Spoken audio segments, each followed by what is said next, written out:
بسم اللہ الرحمن الرحیم۔ جب آپ اکیلے بیٹھ کر روتے ہیں تو فرشتے اللہ سے کیا کہتے ہیں؟ جب آنکھوں سے آنسو ٹپکنے لگے، جب حوصلہ ٹوٹنے لگے، جب خاموشیاں بیان سے باہر ہونے لگے، جب دل ٹوٹنے لگے، تب ذرا رکیے اور رک کر سوچئے، ہاں کوئی نہیں اپنا مگر رب تو ہے نا۔ بس جب اللہ ساتھ ہے تو کیسا غم۔ جب اللہ سے کچھ مانگ رہے ہو تو شک میں مت پڑو، یقین کامل رکھو، وہ دے گا کیونکہ وہی دیتا ہے۔ مایوس مت ہونا، جن کو غم زیادہ ملتے ہیں ان کے لیے رب کی محبت بھی زیادہ ہوتی ہے۔ جسے تم ناممکن سمجھ کر رو دیتے ہو، اللہ وہی تمہیں عطا کر کے خوش کر دے گا رہا ہے، ہاتھ اٹھا کر مانگنے کی توفیق دے رہا ہے۔ جلد خوشیاں تمہارے مقدر ہوں گی انشاءاللہ۔ اور کیا آپ کو پتہ ہے جب آپ تنہا بیٹھ کر رو رہے ہوتے ہیں تب آپ کو اللہ کے فرشتے دیکھ رہے ہوتے ہیں، اور پھر وہی فرشتے اللہ کے پاس جا کر اللہ تعالیٰ سے فرماتے ہیں کہ اللہ پاک آپ کا فلاں بندہ فلاں جگہ بیٹھ کر رو رہا ہے۔ پھر اللہ پاک اپنے فرشتوں سے فرماتے ہیں کہ میرے بندے کے پاس جاؤ اور انہیں چپ کرو، اور فرشتے پھر تھک ہار کر اللہ تعالیٰ کے پاس جا کر کہتے ہیں کہ اللہ آپ کا بندہ ابھی بھی رو رہا ہے، اور پھر فرشتے اللہ تعالیٰ سے پوچھتے ہیں کہ آپ کا بندہ کس چیز کے لیے اتنا رو رہا ہے، جبکہ آپ کے پاس اپنے بندے کے لیے عطاؤں کا سمندر ہے، آپ انہیں کس چیز سے محروم کیے ہیں؟ پھر اللہ تعالیٰ فرماتے ہیں کہ میرا بندہ اس لیے رو رہا ہے کیونکہ میں نے اسے اس کی کوئی چیز چھین لی ہے تو ان کو بہت زیادہ عزیز ہے، اور وہ اس چیز کو واپس حاصل کرنے کے لیے اتنا رو رہا ہے۔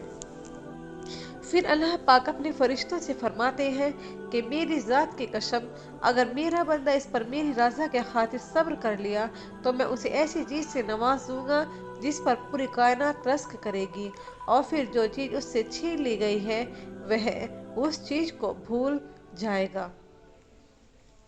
بے شک اللہ ہی ہمارے دلوں کو جانتا ہے۔ ایک بچہ اگر آگ میں چھلانگ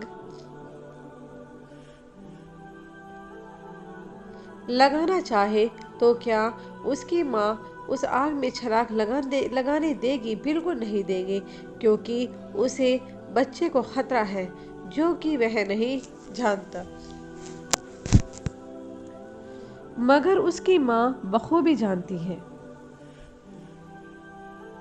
پر سوچو، وہ رب جو 70 ماہ سے بھی زیادہ محبت کرتا ہے، بھلا وہ تمہیں ایسی چیز میں کیوں مبتلا کرے گا جو تمہارے لیے بہتر نہیں؟ بے شک اللہ ہی جانتا ہے کہ ہمارے حق میں کیا بہتر ہے۔ جب تمہاری زندگی میں کوئی ایسی تکلیف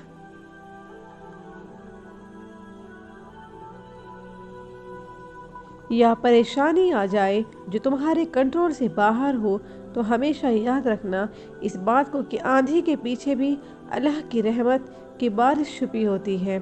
آپ کبھی بھی اکیلا نہیں ہوتے۔ ایک لمحے کے لیے یقین رکھو اپنے اللہ پر، اگر آپ ان کی رضا کے خاطر صبر کر لیں گے تو پھر وہ آپ کی چاہت سے راضی ہو کر انہیں آپ کی تقدیر کا حصہ بنا دے گا۔ وہ تمہاری کہانی کو جب چاہے جہاں چاہے موڑ سکتا ہے۔ جو کنویں سے نکل کر یوسف علیہ السلام کو مصر کا بادشاہ بنا سکتا ہے، وہ تمہارے غموں کو خوشیوں میں بھی بدل سکتا ہے۔